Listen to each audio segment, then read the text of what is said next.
Yes, that's right. It's Joe here live for Joyrider TV, back with some very more informative and entertaining Q&A. As you are probably aware, yes, I've been away. I've been in Egypt, and all right, just as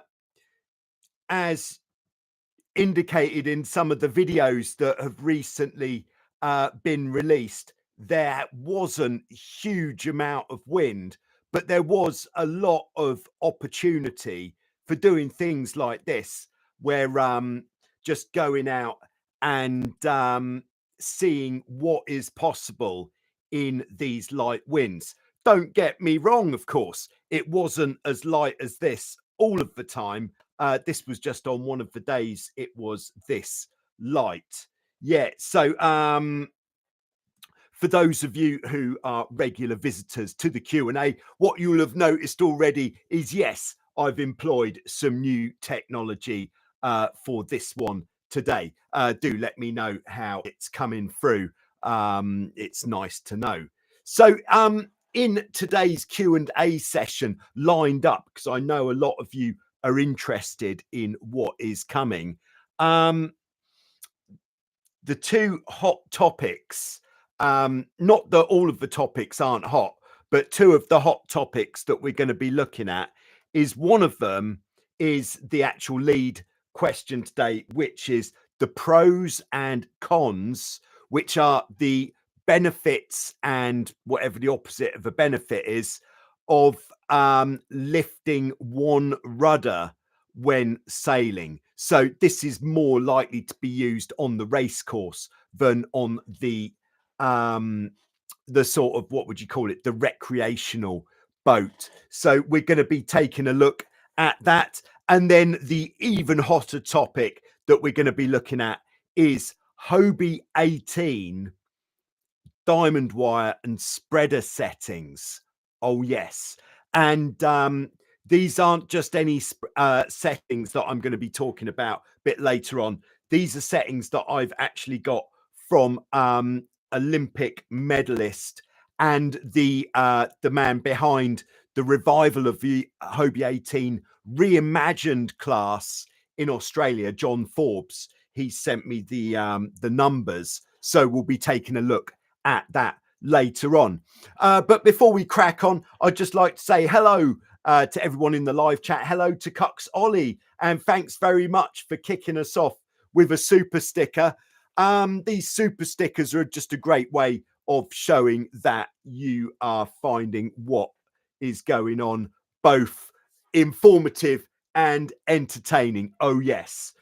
Yeah, so thanks very much to Ollie. And yeah, I'll be coming on to your question after the first preloaded question, Ollie, because I think that is a particularly fine question to be talking about. Little, what would you call it? Spoiler, it's about helm and crew dynamics on the race course. Oh yes. We got Benny on board, who I believe is in Sweden. Nice to have you with us, Benny. We got Has Racing with us. Yes. Mr. Tony KP in Ebeltoft, Denmark. And Hussein is on board. It's Hussein, who I was just sailing with in Egypt. Here we are, back on board. This was just me, in between sessions. But yeah, I've been in Egypt coaching on this very fine Hobie 16. Yeah, with Hussein and Tarek, who are now much better at catamaran sailing than they were at the start of last week. Oh yes. All right. So first question, and this one came from actually Dennis on Instagram, and I'm still using new technology. Dennis asks, it's a laser sailing question. Yeah. So Dennis wanted to know, how is it that I'm getting these kind of shots when I was out on the laser? And I think it is really nice to be in the to have both perspectives, one with the classic head cam and one with the other camera. Oh, we made it through that jibe. Okay, so if I just pause there, you can see at the front of the boom, I have a camera mount. In fact, something very similar to this. Yet, this is one way of doing it. What this is, and this is in fact the most practical camera mount that I have ever had. And this is probably, apart from the head or the helmet cam, this is the mount that I use the second most often. And what this actually is this is a windsurfing mast adapter, which just happens to be, it's pretty stiff. And for the boom on a catamaran or on a laser, when you put it on there, it is really sturdy. It fits on there. And once it's, what am I trying to say? Once it's on there, you just get this feeling that is not coming off. That's not to say that I don't use a security line. Always security for your cameras. But yeah, that is mount number one that I use the most often. And as you can see, it is the mount that I've got there on the front of the boom on the laser. Oh yeah, there we go, close up. And there we go. And with a swivel attached. So if you're using a conventional camera, have I got one here? Let's have a look. Thought I had one here. Oh yes, I have. All right. Yeah, so a swivel like this attached to the mount like this means if you are using a regular camera, and I think on that occasion I was actually using the GoPro Session, you can pick these up for very little cash, like less than €100, I would wager. And then on a swivel, so when you tack, you can just twist it round so it's pointing at you, if that's where you want it pointing. Very handy. So that was the mount I was using on that occasion, but there has been another one that I've been using on the laser, and that is what this diagram is all about, in case you were wondering. When you buy a laser, when you get your mast sections and your boom, they come clipped together with two clips that look like this, made of quite stiff plastic. And of course, because these have been made to clip all of your spar sections together, they fit extremely well on a laser in particular. And they've got different sizes. So I think the way it was this one is the right size to clip onto the lower section of mast. And then the other two are the right size to clip onto the boom. Of course, when you've got one of these, if we look sort of side on, is pretty narrow. So what I did to make my custom mount for the laser, any monoholes with a, what would you call it, circular mast section, I actually bolted a number of these together, 3 of these together, then onto the end, that flat end, I fitted the basically one of these, and then this actually clips to the mast really nicely, or it could clip to the boom. To be honest, I prefer this one for the boom, bit more secure, but that one for the boom as well, very nice indeed. So that is how I mounted the camera on the laser to get those shots. So there we go.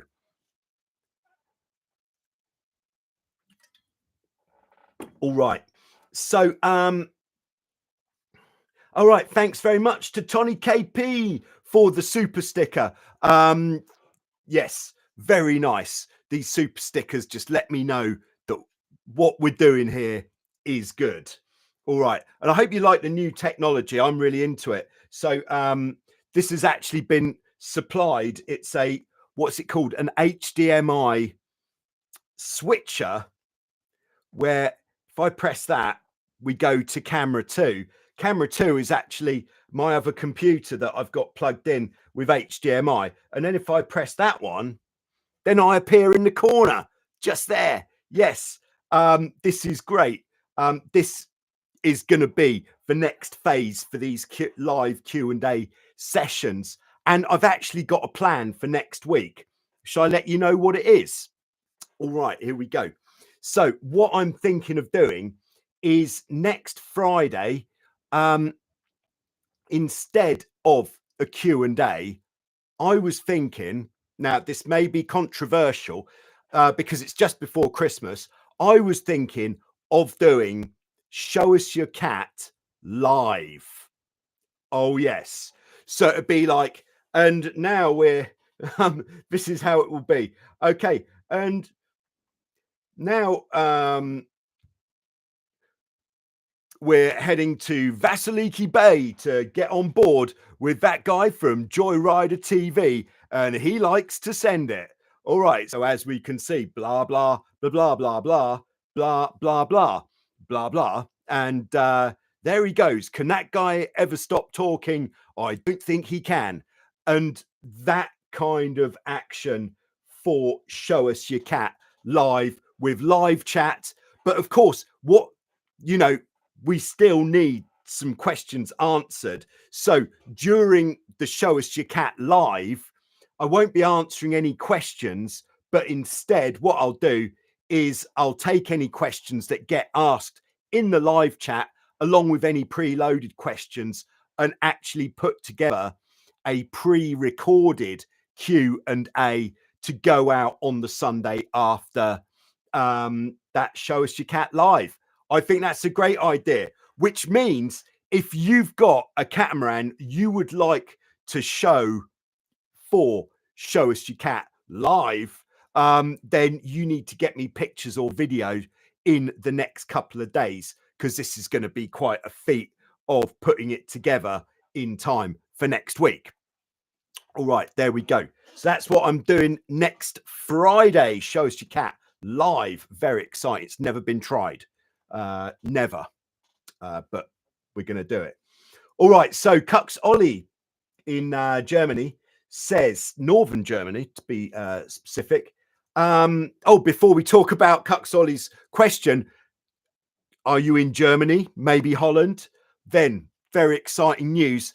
I am going to be at the Dusseldorf Boat Show, which to me is called Boot, but I believe this is pronounced Boat, B-O-O-T, which is towards the end of January. And I'm going to be there on Tuesday, Wednesday, and Thursday on the Hobie Cat Class Association stand of Germany. So if you're thinking of coming to the boat show in Dusseldorf, then do come on one of those days and we can have a chat and whatever else. Not only am I going to be on the stand, but I've actually been recruited as a guest speaker on the main stage, which will be, I believe, just on the Tuesday and the Wednesday. I'm doing a presentation on both of those days. I will make sure that I announce what times those presentations will be on those days. So if you can get down to Dusseldorf for the boat show on those days, then do, because I'll be there and we can say hello and hang out and stuff. All right. So on to Ollie's question. All right. So basically, how do you deal with discussions on board while racing? When do you start reacting and how? This is pretty deep. You know, how much room do you give your crew to intervene in your regatta course planning while you're sailing? Yeah, this is a tough one, actually, because it is, I think, on many boats, it is a real issue. And I think number one that influences this is going to be experience. Who on board the boat has the most experience? I know it's pretty traditional for the more experienced person on the boat to be the helm, to be steering the boat, but it might just be that the helm is the owner of the boat and the crew is actually more experienced. So what you need to do is, before the start of the race, before you even leave the beach, I think it's good to get things really straight before you start, before you get out. So to have a discussion like on the beach, okay, if like, let's say you've got pretty even amounts of experience. So what I've done in the past is I've done, okay, so the crew is going to call, let's say, call the shots. So the crew is going to sort of suggest when it is that we need to tack on the upwind legs. So the crew is responsible for strategy on the upwind. Before we start, we'll have a general strategy, and there'll be tactical strategy, which is boat on boat kind of stuff. But like, when's the time to tack for the mark, that'll be up to the crew, because the crew has much more scope for having a look around, seeing where the mark is. Like, one of the main jobs for the crew on my boat, all the way around the course, is to be able to point out to me where the marks are. Yes, I'm a little bit short-sighted, so I can't, a lot of the time I can't see the buoys, or the buoys, and the crew can. So but the crew say, all right, we're going to tack there. But you just have to, I think you've just got to establish what the roles are on the boat before you leave the beach. Because what you don't want, which I have had in the past quite a lot, is when you're thinking, right, we need to tack.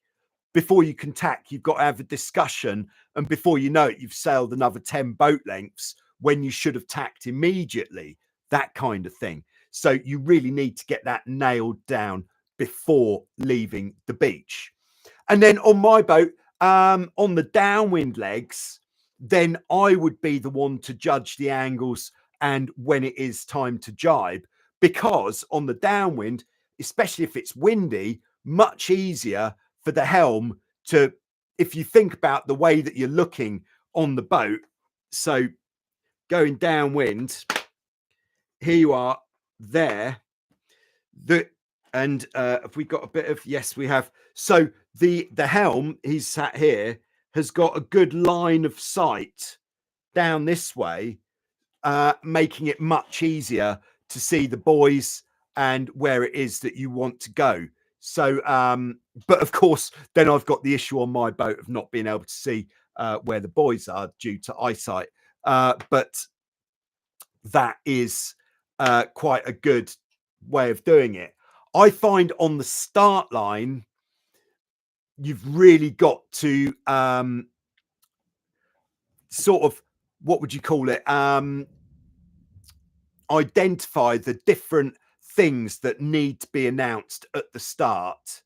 But I think it should be the person who is steering the boat who makes the majority of the decisions on the start, because the person who's steering the boat, unless you've really sailed together a lot and the crew knows the maneuvering capabilities of that particular type of boat inside out, then it should be the helm who makes the decisions for the start line. Of course, I on my boat, the crew. So Ben, who was sailing with me at the Worlds this year, excellent job, by the way, Ben. Thank you very much. Ben was in charge of judging where the start line was. So we'd get transits before the start, so we could see exactly where the start line was. And it was Ben who said, all right, you're 5 boat lengths behind the start. getting a bit close now. So then I could judge when it was time to sheet in or bear away or whatever is necessary. So there you go. I think the bottom line is identify the experience before you set off. And then after identifying the levels of experience, then decide who is going to be responsible for what decisions on the boat and stick with them. And just leave your ego on the beach. If your crew is more experienced and you want to do well, just say, right, I'd like you to make all of the decisions. You tell me what to do. Don't ask me what I think. Just tell me what to do. And if you say tack, I'll say, right, I'll say, are you ready? We're going. That kind of thing. There we go. I hope that is helpful. It's the first time I've really thought about that. All right. Yeah, good question, Ollie. Thanks. All right. Also in the live chat, we've got Sigitas in Lithuania. Hello. Sorry about the pronunciation of your name if it's wrong. We've also got Pylox17 who says it's nice to have the crew managing the time also so that you can be to decide. Yeah. So on the start line to have the crew calling out the times. Yeah, I think that is the more the crew can take off the helm at all times around the race course, the better, so that the helm can, you know, we've said it before, but what's the most important thing? It's where are you going? And every time the helm does something other than just focusing on the steering, there is a reasonable chance that the boat is going to start going in a direction where you didn't want it to go. There we go. All right. So back to the preloaded questions. And the next one is from Wanro10 in Argentina.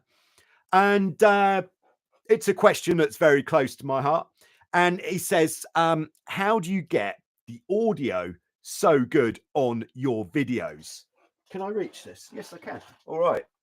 The answer is this bad boy, Instamic. Yo, I can't believe it. Sorry, Colonel Failure's on board. And he says, you are amazing. And he's just slipped me 20 quid as a super sticker. Thank you very much, Colonel Failure. Yeah. All right. We're going to come back to this in a second. If you enjoy my style of delivery, then there is something in the genes, because Colonel Failure is actually my brother, Sam, who has also taken a role in the world of YouTube deliveries. And his channel is based on video games. Are they still called video games? He with commentary, and it is good. So check out the Colonel Failure channel on YouTube. And all right then, Sam, so check this out. Using new technology today, this is the ATEM mini switcher. So we can do this in the live, and then we can do this, and there I am in the corner.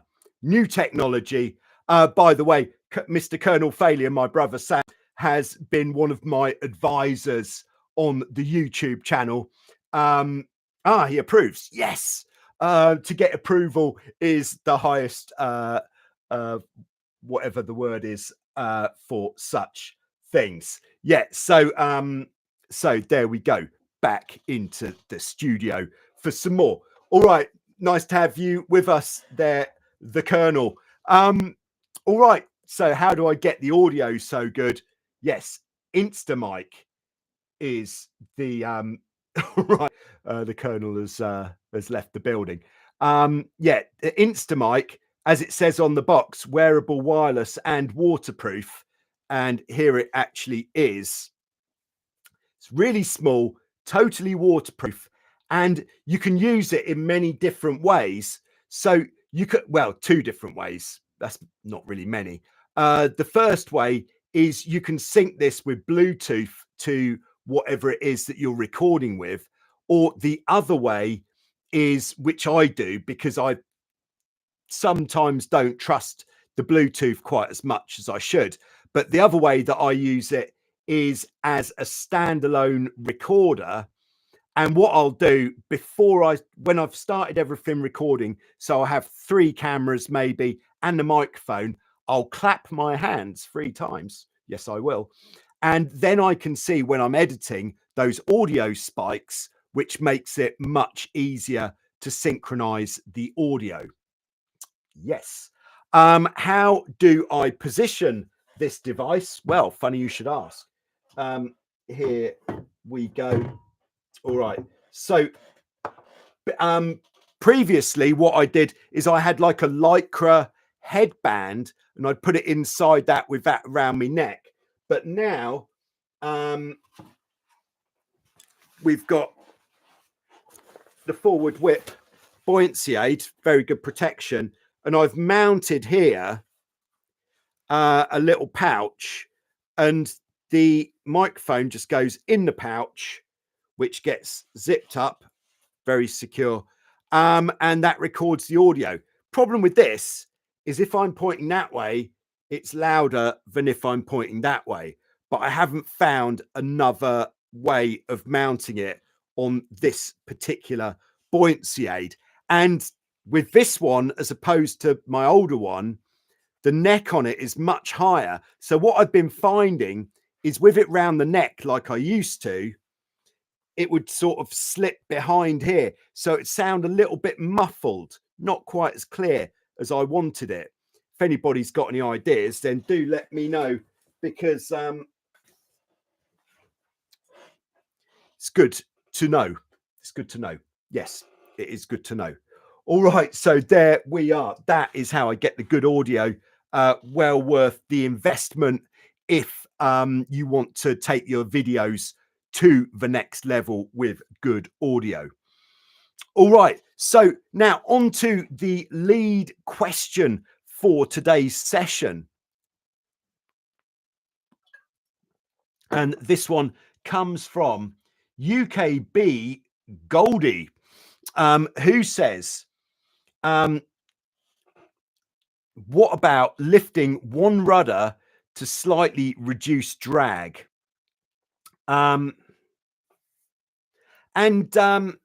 Yeah, so I had to think about this, and in certain classes, the Hobie 16 being one of them, lifting one rudder is very commonplace in the top end of the racing fleets.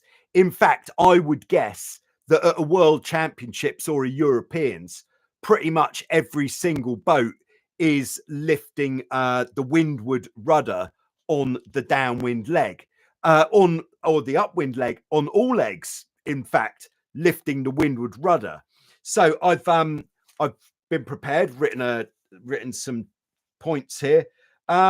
So what is the point of lifting one rudder? Surely we've got two for a reason. We've got yeah, but the main positive points of lifting a rudder is, the first one is it reduces the amount of drag. Because if you think about it, with a boat like a Hobie 16,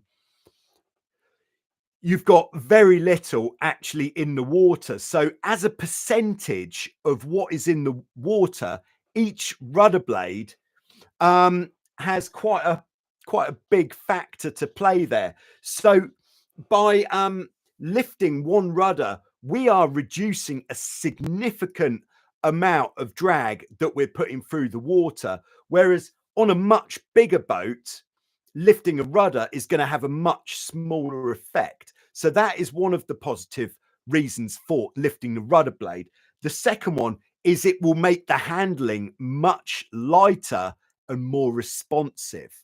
Now, if you have got your boat and you find that you have a lot of load on the rudders, this is not because you're sailing with both of your rudders down. So don't start lifting your windward rudder hoping that this is going to fix your problem. The problem with most boats which have significantly heavy steering is because if this is the boat, if we got a rudder size thingy, all right, yeah, it could be a little bit big, that's fine. Oh, here we go, to scale. If this is the boat and this is your rudder, if the rudder is tucked in as much as possible to the boat, then the steering should be fairly light and nice, not too much effort. Whereas if when you're sailing along, the rudder is back like this, what that's doing is it's taking the rudder, the bottom part of the rudder blade, especially because the further down we go, the further away it's getting, and it's taking it away from its pivot point. The further back we go from the pivot point of the rudder, the heavier it is going to get. So that is, for a lot of people, why you've got heavy steering. So if you've, I know this wasn't the question, but I feel it needs to be addressed. But if you've got heavy steering, put your boat on the trolley on the beach with the bows on the floor. So here's the wheel of the trolley. Bows on the floor, put your rudders down, lock them down, and just pull it backwards and see if it is allowed to move backwards. If it is, that is why you've got heavy steering. And I'd say 9 times out of 10, that will be the reason for your heavy steering. All right. Pilox17 says the parallelism like that is also plays in the steering effort. Yeah, it is one of another reason for having heavy steering. If the rudders aren't in line, so like if when your rudders are straight, they're like towed in massively or towed out massively, or it is going to affect your steering. So that is something else that you can check on the beach. Now, each type of boat does have a optimal amount of what we call tow in.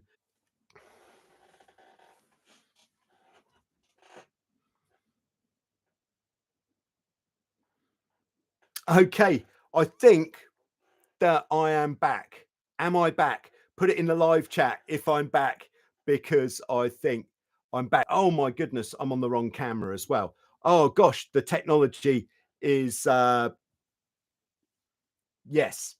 Yeah, so just had a power cut, and that is why it all just stopped. You're back. All right. Is it possible to switch cameras while this is actually rolling? Don't know. 2 shakes there. Let's just see. Can we do this? Sorry, I haven't had to do this before. Blah blah blah blah blah blah blah blah.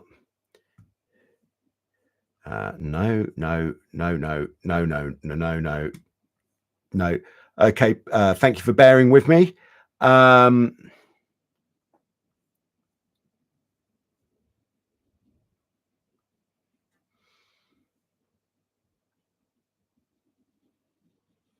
All right, we'll carry on anyway. So where were we? We were talking about the pros and cons of lifting one rudder on the downwind on, well, any point of sail.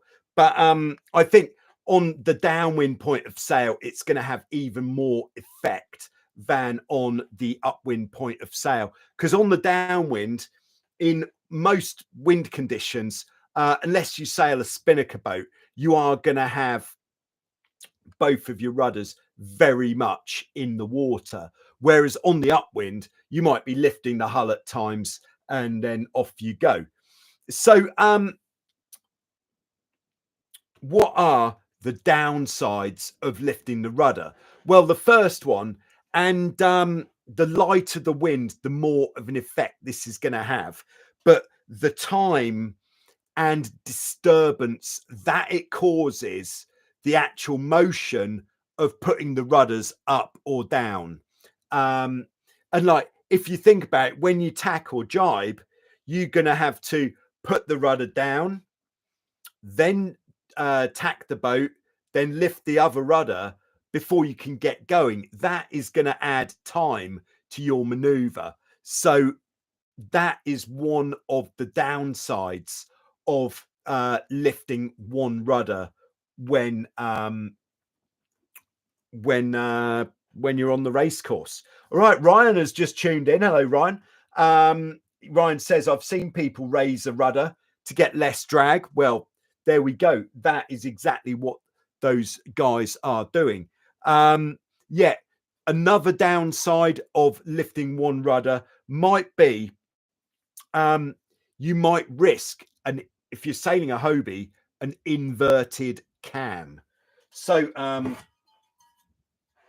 to let you know what an inverted cam is, here is our rudder stock, and the bit that actually locks the rudder down is the cam, which fits in here.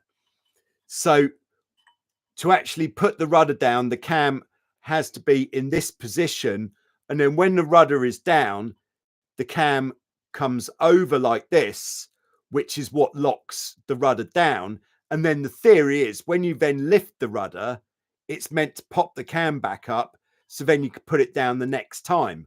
But once your boat reaches a certain age, your cams, even if you change the cams, don't work as well as they should. And what can happen is, if when you lift the rudder by lifting it from the tiller arm or the bar, the cam stays in the down position. And if your cam is in the down position, it is then impossible to actually lock the rudders back down without actually stopping to pop the cam back upright. So that is quite a big deal for me. If there's a risk that you're going to blow your whole race with an inverted cam, then is it worth doing? Not so sure. All right. So so the time it takes, the risk of the inverted cam. Another downside is in light wind, the extra movements on the boat, as you may have seen in the light wind video. Unfortunately, I no longer have this amazing switching technology. So what I'll have to do in the light wind video, which is this one. Yeah, it's not as good now, is it? One of the key points of sailing the boat in really light wind is to just keep any movements on the boat to an absolute minimum, because any movements on the boat could bounce the boat, which is going to disturb your flow of water around the hulls and the rudders, and it's going to disturb the flow of air around the sails. So, you know, extra stuff with the rudders, it could lead to more disturbance. This is what I think. Now, when I was thinking about this, what is evident is that on more modern boats, like Formula 18s, for example, lifting a rudder is not commonplace at all. And that would be because they're much more modern designs where everything is much more efficient. So this extra efficiency, lower drag, higher lift, means there's no need to lift the rudder. But on older design boats where the rudder blade is lower aspect, so lower, that would be a low aspect rudder blade. A high aspect rudder blade would be something longer and thinner. The longer, thinner ones on the race course, much more efficient, lower drag. All right, so there we go. That is what we're talking about with the lifting the rudder. Yes, all the Hobie 16 sailors do it. Do I do it? No, not for me. And hello, Hans, who's in the live chat, just tuned in. So it seems, yeah, the reason we had a power cut is because there is a huge storm happening right on top of us here on the sunny Greek island of Lefkos at this time, which does make the power supply little bit unpredictable. So apologies for that before. All right, so the last one in the preloaded, this is from Marty, who actually supplied me with this HDMI switching box. Thanks for that, Marty. And Marty was asking about the diamond wire and spreader settings for the classic Hobie 18. So when I received this question, I thought, who do I know who knows more about Hobie 18s at the moment than most people on the planet? And it is John Forbes, the Olympic medalist, who has taken the Hobie 18 class and breathed new life into it with the Hobie 18 reimagined class. If you want to know what the Hobie 18 reimagined class are up to, just check out their Facebook group. It's called Hobie 18 Reimagined. And then you'll be able to see what they're up to. So there we go. So the two ways. All right. Firstly, let's just here's our mast. Diamond wires. I know for a lot of you, we've been through this before, but I just want to make sure everyone knows what we're talking about. On certain types of boat, the more modern boats or the more powerful boats, we have these wires called diamond wires.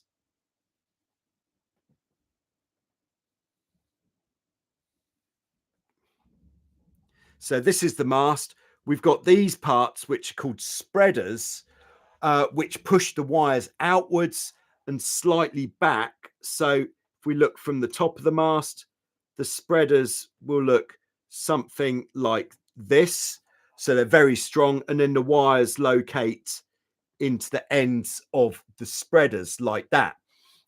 So if we have one more view of this, we're going to have a red mast as well for the side view, I think. So the side view, we wouldn't, the wire is going to come back slightly at the spreader and then go forwards again. So what happens with diamond wires is the further back we have the spreaders, the more the tension in the wires push that bit of the mast forwards. But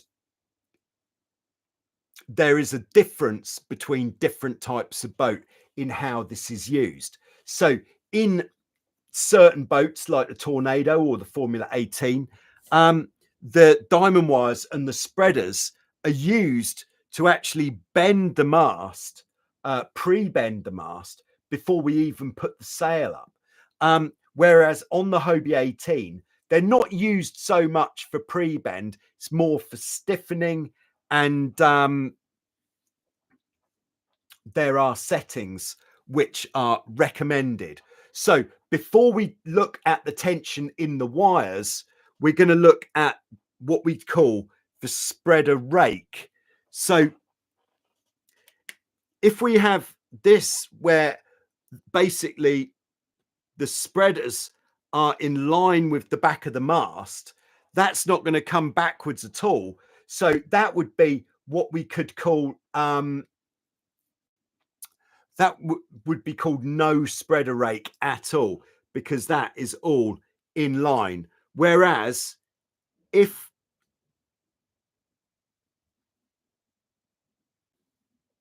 if these come backwards, then that's going to start pushing that bit of the mast forwards. And of course, we could have even more.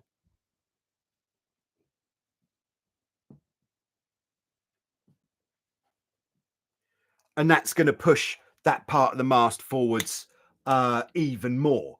So the first thing we need to know is, how do we measure the spreader rake? All right, going to take the red pen. And so to measure the spreader rake, what we need to do is tie a thin line, thinner the better, between the diamond wires, right up against the spreaders, but not actually on the spreaders. So just below is good. And we're going to tie that and pull it tight across here on the back edge. Your alternative is you could use something that's got a definite straight edge, like a batten, and put that between the diamond wires at the back there. And then, so what we're going to have here, let's use this one as an example, is this line is going to go across here. We are then going to measure the distance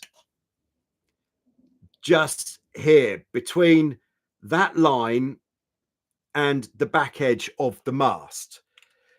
So there are different amounts of spreader rake that are recommended, and that is depending on the weight, the combined crew weight of the team who are sailing that boat. And it's a similar vibe to all boats with spreaders that and diamond wires, that the heavier the team is, the less spreader rake is required. So here come the numbers. So if you are a heavyweight team, and heavyweight I would call 170 kilos combined or more, then we're looking for 25 millimeters this gap. No, it's not much. So 2.5 centimeters this distance here. Then if you're of a medium weight, which I would say would be between 150, 165, around that kind of region, then we want to go up to 35 millimeters. All right. Yes. And then if you're a lightweight team, so that would be less than 140 kilos combined, then we want to put 50 millimeters of spreader rake on here. Okay. So that is spreader rake. We obviously want to make sure when we're adjusting it both sides so that it's even. So there we go. All right. That is the spreader rake. Then the next one is the actual amount of tension in the wires. And it's slightly less scientific the way that the 18 sailors are doing it. But what John has told me is what you do is, from where the diamond wires attach, you measure 70 centimeters up the mast. Hold on, I'm actually going to check that I've got this right, because that sounds like a lot. Please bear with me for a second just while I check, because this is important that it's right. Otherwise, you might be going way too loose. Okay, so I was right, but I was wrong.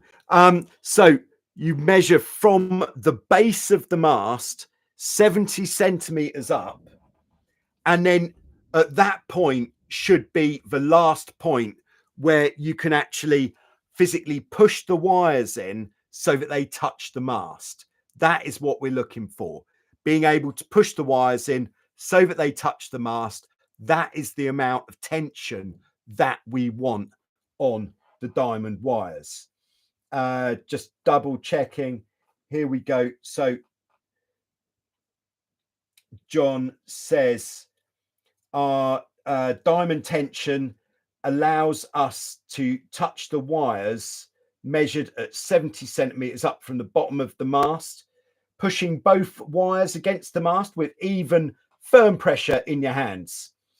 That being, we are still running loose diamond wires and not pre-bend like the modern catamarans. There we go. You heard it from one of the best in the business. So thanks very much to John for sharing those numbers with us. And do check out the Reimagined class on Facebook. And Ryan rightly says, Joe, did you do a video about the Reimagined class? Yes, it was an episode of Show Us Your Cat. So do check out through the recent videos on Joyrider TV. There is a Show Us Your Cat playlist. So if you look in the playlist, you'll see the more recent ones. There's actually 2 with the Reimagined class, but the first of those 2, which will be about episode 138, I think, says everything that is going on with that class. There we go. Just like to say hello to Benjamin in Germany. Thanks for tuning in, Benjamin. Sorry it took a while to get back to you. Hans says on the Tornado, always had the windward rudder up in light wind races, even the dagger board. There we go. All right. Toasty Bread. Hello, Toasty Bread. This is a different question. Do you have a wig? Well, funny you should ask. Not right now. It would be a very niche type of wig that I'd be sporting right now if I did have one on. I have been known to wear a wig in the past, but not at this time. In the videos, you know, if you're thinking, oh, John, Joe ain't got any hair. Yeah, because in the videos, I'm almost always wearing a hat or a helmet. There you go. All right, so I think I'm going to clock off there before I have another power cut. Toasty Bread says, what card do you have? I'm not going to tell you because otherwise you might spot me while I'm on the road. We wouldn't want that now. All right. So I'm gonna log off there before I have another power cut. So if you've got a spare finger before you go, please do hit the like button. And new video coming on Sunday. That's tomorrow. Usually it would be not tomorrow, but this time it is tomorrow. So new video coming tomorrow. Then next Friday, Show Us Your Cat live. Toasty Bread will like that one. Any lives next week? Yeah, Show Us Your Cat live on Friday next week.